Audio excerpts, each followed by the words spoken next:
Hello and welcome to Hank Games Without Hank. My name is John Green, and here we are in the FA Cup, which is our competition. We are the two-time consecutive winners of the FA Cup, and we are starting off our campaign against Barnsley. I'm sorry in advance, Barnsley, for the whooping I'm about to put on you. Unfortunately, I forgot to switch out all my tired players, so I'm going to do that later. But I want to talk about the future of publishing again. Specifically, I want to talk about the problem of discovery and the sort of the three models of the future that things may look like. So the difference between publishing and Hollywood, between book publishing and Hollywood, is that in Hollywood every week there are like 4 or 5 new movies, even if you define distribution very broadly. But on the average week here in Indianapolis, the 11th largest city in America, you can see about 5 movies that you couldn't see the week before, which means that each year there are about, maybe 300 or 400 movies come to Indianapolis. Now, that's not nothing, but it's also not a tremendous amount. That means that the movies that do come to Indianapolis have to appeal to a pretty broad audience, because if you're only going to have 400 movies a year, each of those movies needs to do fairly well. The whole economics of movie making is built around the idea that each movie needs to... Oh, what a goal from Bald John Green. I mean, he is big, he is fast, and he has a nice mustache. Bald John, chest it down, score the goal. Green, from his husband, other John Green. It's great to see teammates in life and in love working together so beautifully. I told you in advance this was going to suck for you, Barnsley, but I'm sorry. Right, so... Go, get it, French. Oh, wrong button. Whereas in book publishing, you have literally hundreds of books that come out each week, which is why there are so many books available. And most of those books are published by major publishers, and they have a really good chance, or reasonably good chance, to find a reasonably broad audience.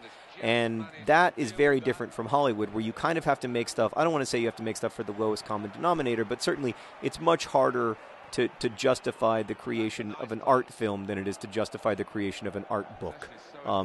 So you never hear people saying "Oh God, we've got to take a $3,000 bet on this art book." But when they have to make a $30 million bet on a Hollywood film, that's a lot harder. And I that's one of the things I really value about books, is that it is a very diverse world, and there's still room in books for niches. There's still room for people who only like books about conjoined twins, for instance. I've read 14 books about conjoined twins. Well, I haven't seen 14 conjoined twin films in that same period, or even heard 14 conjoined twin albums. So one of the models for the future of publishing is the Hollywood model, where there are a lot of movies that are made. There are a lot of movies that are made that no one ever sees, because they don't ever get distribution into the few available outlets for watching movies, which are mostly movie theaters and to a lesser extent cable and Redbox. Off the post for Barnsley. What? What is going on? That was a scary moment. These guys are wearing purple. We can't be defeated by the purple team. What are we playing, Barney? All right. So you can't have. So one of the futures is where the primary way that books are sold, physical books are sold, and that the primary sort of curated place to buy books is Walmart. It should not be a surprise to you that Oh God! Oh God! I knew I shouldn't have started him.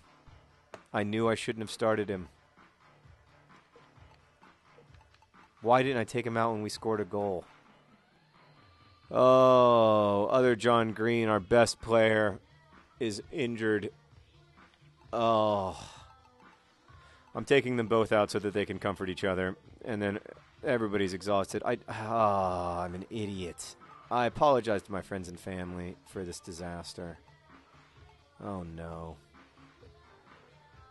Oh, no. Oh, it's just... It really couldn't be worse. It couldn't be worse. it just couldn't. There's, Merrick. You can see the pain in his eyes. He does not like seeing his friends suffer like that. Nobody does. This is a team that's been built around other John Green, and to imagine life without him is extremely difficult, and we're having a tough time right now. Barnsley, you will be remembered as the team that hurt the best player. So anyway, the future of so if Walmart is the future of book publishing, and if most books that get bought at Walmart or Costco or Target or places like those places, places that don't have 5,000 books in them. What a great goal from Boots Wellington! What? I'm the Boots, I'm the Boots, I'm the Boots. That's his song because, he's from Dora. Boots! I don't know. You guys probably never seen Dora the Explorer. Anyway, they got a song, I'm the map, I'm the map, I'm the map. I'm the Boots, I'm the Boots, I'm the Boots. I don't know if I got the tune right, but whatever. Boots Wellington! Great to see him score. He's the Boots, he's the Boots, he's the Boots. I don't know, I'm just practicing the song. Tell me, you may not like it. If you don't like it, that's okay. But I feel like it's something we can all sing together. Anyway, let me know in comments what you think. So you have the Walmart model, which would be very similar to the Hollywood model, because Walmart only stocks 30 to 40 front list titles at a time. So there are only 30 to 40 new books at a time in Walmart, and they change every 2 or 3 months. So you'd be back to a place where 300 to 400 books have that sort of broad distribution that can allow the book to reach an audience. And the rest of books would be, in that case, in a very flat marketplace like the Kindle store, where they may or may not be discovered. And then if they are discovered, maybe a publisher will pick them up and distribute them into Walmart. That is, a lot of people think that's going to happen. I think that's a pretty terrifying possibility, because the thing that I like most about literature is that it is very broad and that there is still room for niches. And I would be very, very sad to imagine a world without that. Oh, Stone Cold Steve with the C. Austin, just off the mark. It's halftime. We're up 2-0, but the news, and there is only one piece of it, is that other John Green has been seriously injured. He was not able to get up. Merrick had to call without his voice because he is an elective mute to the bench to have other John Green stretchered off. And yeah, that's the situation in which we find ourselves. There's nothing you can say except that it's very serious and very unfortunate, and I will try to give you an update as soon as I can. So another potential model for the future of publishing is the model in which there are no bookstores. This is not a model I like to imagine, or at least not very many bookstores. Currently in the U.S., there are about 1,000 large bookstores. There were 1,600 or 1,700 this time a year ago. So the number of bookstores is declining dramatically and very quickly. There is some thought that it might be stabilizing, but lots of people think that stabilization might be temporary. I don't know. I'm not an expert in these things. But if you imagine a world without bookstores, you will probably quickly get to a world that's dominated by ebooks. I care nothing about format. Lots of people are asking me how I feel about ebooks and whether I'm opposed to ebooks. I love ebooks.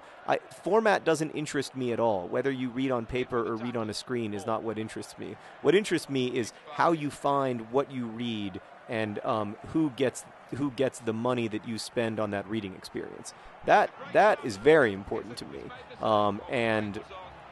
But whether you do it on a screen or on paper is not important to me at all, and I don't care, and I think people who do care are kind of interested in the wrong question. But that issue, nice shot there though. I was pleased with that. I think that was twice as Vice. Sorry. That the underlying question there is that it will be very difficult for neighborhood retailers to sell ebooks. They're going to try to figure it out, but it's going to be very difficult for them. And that puts, that again centralizes the book publishing business, if not in the hands of Walmart, then in the hands of Amazon. Oh, I deserve a yellow card for that, but the guy doesn't deserve a yellow card for injuring the best player in the history of the Swindon Town Swoodly Poopers? Fantastic. That wasn't even a foul. It was a Christian side hug. All right. So, cranky mood. I dislike your celebration, sir. Morales Neumann. Guy has like 3 different nationalities in one name. So, yeah, we gave up a goal. It's 2-1. For those of you who just download these as audio podcasts, we're still winning, but only 2-1, and our best players are off the field. So we probably need to protect our lead a little bit. Right.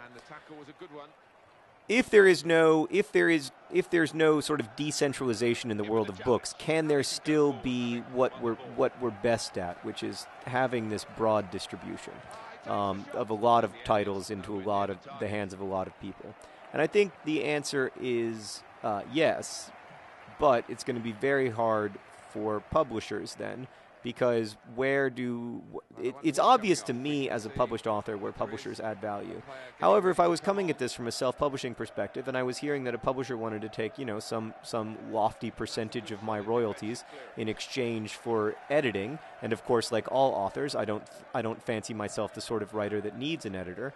I worry that will decrease the overall quality of books. I don't trust writers as a writer. I don't trust writers to make good decisions about the quality of their work, because writers are notoriously terrible at knowing what is the quality in their work. I think about Mark Twain insisting unto his death that his best book was Joan of Arc. Well, no, it wasn't.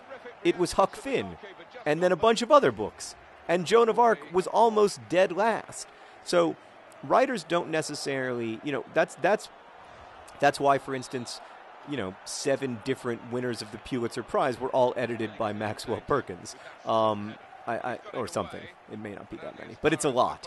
That's why there are superstar editors, because, that's why, for instance, Julie Strauss-Gable edits both me and Nina LaCour and Stephanie Perkins and Ali Condi, and a host of other writers who regularly find their books better than they would otherwise be, and also selling much better than they would otherwise sell. So I don't trust writers to be able to make the best possible book on their own. And I think that people who believe that writers can make the best possible book by themselves are sort of the enemy in this conversation. Are you gonna give me another yellow card? Well, Leroy Williamson disagrees. Not a foul. Not even a foul, let alone a yellow card. It was a knee-to-knee contact. Boy, we just gotta get out of here with a win, guys. This is a miserable day in Swoodly Pooper history.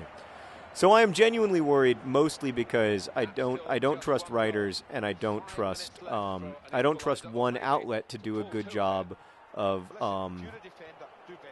making our business work. And whether that outlet is Amazon or Walmart, I don't really trust either of them, because I think, in any monopolistic situation, people tend to make bad decisions that are in the best interest of the business, but not in the best interest of the consumer. And as a reader, what I want is the best possible books available to me. Stone Cold Steve with the C. Austin. What? How do you not score there? McGoldrylocks laid it off for you because he hasn't had a goal. You haven't had a goal this season, and McGoldrylocks felt bad for you. And that was a really class teammate thing of him to do, and you responded by not scoring. Just a disappointment. I've never been so sad about a victory. We should be smelling our pits in shame. Thanks for letting me rant about publishing and my worries. Please support your local bookstore. Oh, I'll let you know the John Green situation as soon as I can. Best wishes.